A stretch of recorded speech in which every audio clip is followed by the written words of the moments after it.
The gate was 11.1 million. It's the 4th highest gate in UFC history. The attendance was 19,040.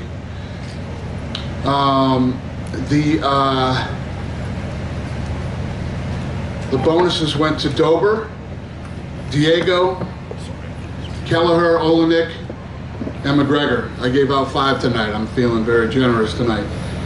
And then the 50-50 raffle was $108,650. Who's got the first question? Dana, I want to ask you just quickly on medical updates. Macy Barber was obviously clearly hurt. Do you have any initial updates on her? She was transported, but I don't know what's going on. Elliott was transported with a head and face CT, and obviously Cerrone. Yeah. With Macy, I wanted to ask you real quick. Do you know if there was any pre-existing condition, or what did you make of the doctor coming in? We don't often see a knee check in the middle of a fight like that. So weird. I know. I don't know, man. That was weird. Where's Hunter at? Did you ever find out what that was about? I want to check her knee. All right. Fair enough. Just quickly on Cowboy's condition, precautionary, or does it look like he has a broken orbital, or do we know? I thought he had a broken nose, but I don't know. What do I know? Fair enough. Let's get to the main event. Conor McGregor, obviously an incredible victory for him tonight. What were your thoughts on his performance? I was blown away. He looked unbelievable. You won't hear another peep out of me about fighting at 170. So, I know that there's always critics and there's always somebody who has an opinion. People are going to say that Cowboy was shot, which is total bullshit. And Conor McGregor came out. He looked fast. He hit hard. He had a game plan, and he finished a real tough kid who came to win. Obviously, Conor McGregor is great for UFC business, but I wonder, Manny Pacquiao's team has already sent out a poster of him, but Floyd Mayweather has just now sent out a poster of, the rematch. And is this going to be good for you, or is this bad for you now that Conor's going to be so much in demand again that now you got to go through all these options and figure out what works? Was Conor out of demand? No. These are great problems to have. I'll deal with them. Nice. I know you don't typically release numbers, but can you give us an idea of, how this pay-per-view is looking? Killed it. Like, the number that we did on a fucking streaming service is unbelievable. Yeah. Let me tell you what, and I gotta say this publicly too, because the job that ESPN did promoting this fight, I have never seen anything like it. You guys have been in the fight business for a long time. I haven't seen anything like this in my life. You couldn't turn on an ESPN channel without knowing the fight was on. One of my friends was showing me today, and I don't know this shit, but there's on your phone, there's like malls that you can go to, right? Like a mall. You can go shopping and buy stuff from all these different stores. To get into the store to buy, you had to get through the Conor McGregor Cowboy fight first and select to buy it or don't buy it or whatever. So I just have to say, the job that they did promoting this fight is second to none. It was amazing. So coming into this fight, you teased that, hey, if Conor wins, you really like the idea of a lightweight title rematch. But this week, there's been a lot of fan demand, it seems like, for him versus Masvidal. And now that you're saying, hey, you like him at 170 pounds, what do you think makes more sense? A lightweight title fight, or maybe this fight with Masvidal? Yeah, listen, every time there's somebody out there fun, there's always somebody fun that can match up with Conor, and everybody wants to fight Conor. Everybody's wanted to fight Conor for the last however many years. When you look at what makes sense, right? We're at a place right now where Conor was saying, going into the Khabib fight, he had lots of personal stuff, some stuff self-inflicted. He had injuries, he had all these things going on, and he has been obsessed with getting that rematch because he knows that he wasn't, 100% right. And when you look at this for Khabib is 28-0, he's undefeated, right? And you start talking about this kid's legacy. First of all, to go 28-0 in this sport is, I don't care who you fought, it's tough to do, right? Well, this guy's a world champion. And after tonight and with how Khabib won the first time and how famous Khabib has become since that first fight, we're looking at, like, you know, Hagler Hearns. We're looking at, like, you know, Ali Foreman, Ali Frazier. This is a massive fight with global appeal. It's the fight that you make. It's the fight that makes sense. It's for the 155-pound title. If Conor and Masvidal fight, neither one of them even have a title. Although Conor does want his BMF title, but he doesn't have a world championship. So Khabib's the fight to make. It's huge for Khabib's legacy too. I mean, if he beat Conor McGregor, then he beats Tony Ferguson, then he beats Conor McGregor again, and I mean, this is how this kid, when he retires, he's 30-something-0, and he's beat all the best. Crazy. Last thing for me, Dana, Cowboy, want to get your thoughts on him. I mean, obviously a future UFC Hall of Famer and all-time great. You said it. People are going to criticize, say he shot, that sort of thing. What do you see for Cowboy moving forward? I mean, would you recommend he only fights at 155? Do you want him to take time off? What would you do? He fought a 55-pounder tonight. You know what I mean? It's just like, people are going to do it. It's just you can't stop it. This is what people do. Media, fans, whatever. Conor McGregor looked ridiculous tonight. Nobody saw that coming. Nobody. And the way that he went in there, the way that he did it, he looked fast, he looked sharp, he looked strong, and it was all about Conor. Had nothing to do with Cowboy being shot or anything like that. Kev? Hey, Dana. You know, everybody talks about Conor's physical skills, but do you think what separates him maybe from a lot of guys is his mental ability? And it seems like, you know, he's a good game planner, and he just has that ability to put everything else out of the way and kind of focus on the fight, and it might be the thing that separates him from a lot of guys. That kid has an incredible fight IQ, and he has the speed, the power, and the ability to back it up and implement. And during your career, you know, you've seen a lot of guys that, you know, they were tough guys and they lose fights and they don't come back the way, you know, he came back tonight. I mean, a lot of times guys, you know, kind of, they lose it and they're not the same confidence-wise. Is that another thing that you notice in him that makes him different? Well, the other thing that makes it different is, more importantly than you lose one and you come back, is the time off. Yeah. Time off is usually never very good for fighters. You stay active, you stay in better shape, your timing is better, all that stuff. And many of you know throughout the years with me talking, I'm a big believer in ring rust. I believe in ring rust. It's real. I've seen it. I've seen it happen. I've seen it play out. We didn't see it tonight. And last thing for me then, you know, I told you I thought a Khabib fight would do $3 million with Conor, right? So I'm in agreement with you, but I'll bet it does more. okay. Listen, when you said that, I was with you.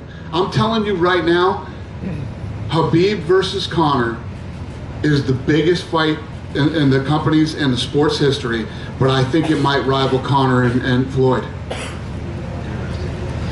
So I'll just throw this out. I mean, he said he would fight in March if that was there. You got 40 seconds. Here's your problem that you have if you wait for Khabib, don't you? Khabib's no guarantee to win, number one. Right. And then number two, if Conor fights in March, now you have him sort of on the same path, and then as soon as he wins, he's ready to fight the winner, as opposed to if, let's say, Khabib loses, now you don't know you have a rematch or what you do. Doesn't it make sense to bring him back and maybe put that Masvidal fight on underneath Adesanya, and you have, or in front of Adesanya, but you have him fight again, gives you another big fight at the start of the year and keeps him active. He only fought 40 seconds, as good as he looked. Yeah. Yeah, I mean, there's a lot of different things that make sense that you could do. I gotta see what he wants to do. You know what I mean? I know he wants this fight, and I think he's willing to wait to get it. So we'll see. Listen, do I want Conor to fight 3 more times this year? Sure. You know, do I want to see Masvidal Conor? Sure. But you got to do what makes sense too. And I just really think the Khabib Conor fight is big for both of their legacies and obviously for the sport. That trilogy was Hi, Dana, to your right.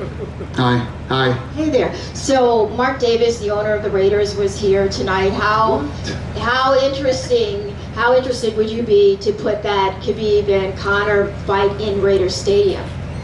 That is not what I thought you were going to ask me, but yeah, I think that the Khabib-Conor fight, could be done anywhere. It could be done in a stadium somewhere. It could be done in Madison Square Garden, Dallas, Texas Stadium, the O2. I mean, you could do that fight anywhere. So we need to sit down and look at what makes the most sense. There's been a lot said this week about kind of Conor 2.0, the evolution of Conor McGregor as a professional and as a man. What did you think about his role in the promotion leading up to this fight? He was much more introspective and laid back and not as kind of manic as he had been in the past. Well, I think he was a lot happier. I mean, I told you guys after the first Khabib, when the whole Khabib-Conor press conference was playing out, I was like, man, this is the weirdest thing that I've ever been a part of. And then I told you guys after, this was super dark, man. This was a really dark press conference, and then all that stuff. And if you look at the things that were going on with Conor at that time, and during and after that fight, what I saw this week was a guy who was happy,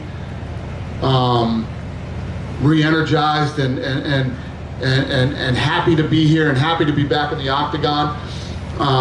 So it was good. It was awesome. I loved it. I like Conor McGregor. I mean, I know you guys, the fans, everybody bust my balls that, about my relationship with Conor, but I did not like this kid. Right? I did not like him. Last question for me. I want to talk about Holly. So she won tonight. Holly is 36. You talked about perhaps this being her last go. Do you still feel the same based off of what you saw from her tonight? She looked good tonight. She, her and Raquel fought to a split decision last time.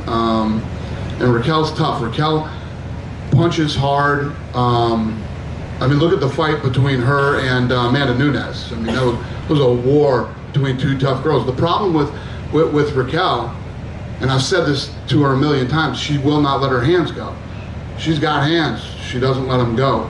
Oh, not to mention the fact that the ref let them clinch for 4 minutes for 3 fucking rounds, and they fought for a minute. That was a problem too.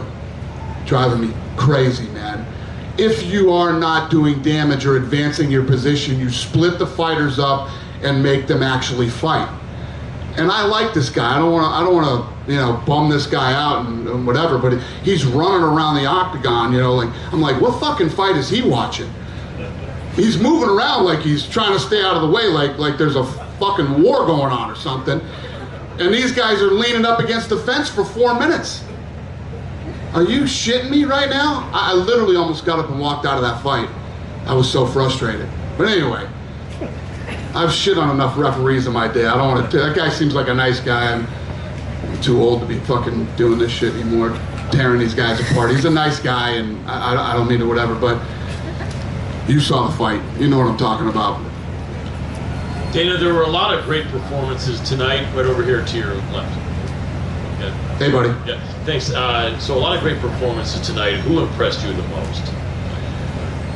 Diego looked really good. That's a big win for him. But a lot of these kids look good. That's why we gave out 5 bonuses, right? How you not going to give Conor a bonus, right? So, and Conor makes $1 zillion. So I had, I felt bad not giving one of these other kids a bonus too. So we gave them all bonuses. But he looked good. I mean, look at Dober. I don't know if you saw if you don't know, now you know. Dober was in there, but if you look at Dober's record, his opponent was the guy you were looking at. He's 11-2. He's on his way up, and look what he did. That's 2 back-to-back fights for Dober. So he looked damn good and had a good performance and made some money tonight. How surprised were you with Roxanne Modafferi's performance? We know you liked Macy. Everyone did. She's a great fighter, young fighter. Were you really surprised, or did you think? No, I wasn't surprised. At the end of the day, when you're climbing the ladder like that, Roxanne is a tough test. We knew that she was going to be a big test for her. And if her knee didn't pop out, maybe it would have been a different fight. Because one of the things about Macy that I love, and I can't remember who she was fighting, but you guys might remember, she got her ass whooped the first round. Went back to the corner, readjusted, and came out and finished her in the second round. So who knows how the fight would have gone if her knee didn't pop out, but these things happen. She's young, she's talented, she's tough, and she'll be back. I agree. Speaking about Diego Ferreira, I think he's probably due to fight a top 10 opponent soon, and he seems like a guy for real. You have any plans for his future that come to mind? Yeah, he looked good tonight. So, and like I said, beating Anthony Pettis, and Pettis is ranked number 11 right now, so big win. What you don't want to do when you're that kind of guy is bust too far into the top 10. So we'll figure out what's next for him. Last one for me. Obviously, it's not a pleasant subject, Alexa Grasso, that fight falling out. You may have seen that she's saying she's going to 25. She's not waiting or fighting you guys like some fighters do and say, no, give me another chance. She's herself said she's going to 25. Are you going to give her a chance there? How do you feel when someone misses like that, but they take it upon themselves to say, I will go up to the next weight division? Listen, man, I said it the other day, too. We get pissed off when people don't act like professionals and make weight and everything else. Alexa Grasso is one of the sweetest human beings on this planet, and she's a professional, and something must have gone wrong in her camp. I think that if you look at her, she's gained a lot of muscle over the last year, and I'm wondering if that had something to do with her not making weight. But I actually feel bad for her. She's a great kid, and I look forward to seeing her at 25. And for Claudia, I'm sure you're going to want to give her a quick turnaround. No, I don't. She wants it. I don't want her to have to cut that weight again. She made weight, and she's a savage. She's terrorized. She wants to fight again and all this other stuff.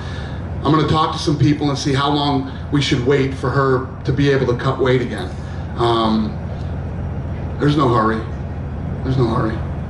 Awesome. We're going to do whatever's safe. Appreciate that. Yep. Yes. What did you make of the stoppage in the main event? Because there was some consensus online that perhaps Cerrone took a few more shots than were needed. I thought you were going to say something else. I was going to be like, what? Yeah, that happened. What was the other fight that happened in? Nazareth had Huh? Yeah, the Dober fight. He got hit with like 12 unanswered shots. Yeah, the reffing wasn't 100% tonight. No, I mean, that's a fact. I don't know if the Cerrone stoppage was horrible, though. I don't know if I would say that. What would you say about it? At the end of the day, the reality is we're not in there. We're not the refs, and I wish it could be perfect. It's never going to be perfect. It's not perfect in football, basketball, or any other sport, and it's never going to be perfect here. And I think that it's probably one of the toughest jobs in all the sports, because everybody's an expert and everybody's a critic and everybody wants to rip you apart after they don't like the way you did it. But as long as nobody gets hurt, I thought the Cerrone stoppage. Never once did I look at the fight and go, they should have stopped that sooner, like I did for the other fight, the Dober fight.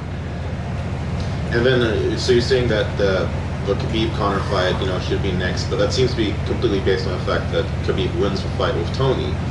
If Ferguson wins, I said that. What's the plan then if Ferguson should pull off the upset? Conor wants that belt back. He's going to fight whoever wins. It's regardless. So. Yeah. And if Robert Whittaker had to pull out of his bout with Jared Cannonier, there's a lot of rumors online about Darren Till stepping up to take that fight. Is there something you can? I think so. I think Darren Till hurt his foot or something, didn't he? Ankle? Yeah, he hurt his ankle. Is there any contingency plan for that fight right now? Because Cannonier, Yeah, we're working on it. Yep, we're working on it. Okay. We just had a really big fight tonight. It just ended. We'll get that done, and we'll let you guys know when it's done.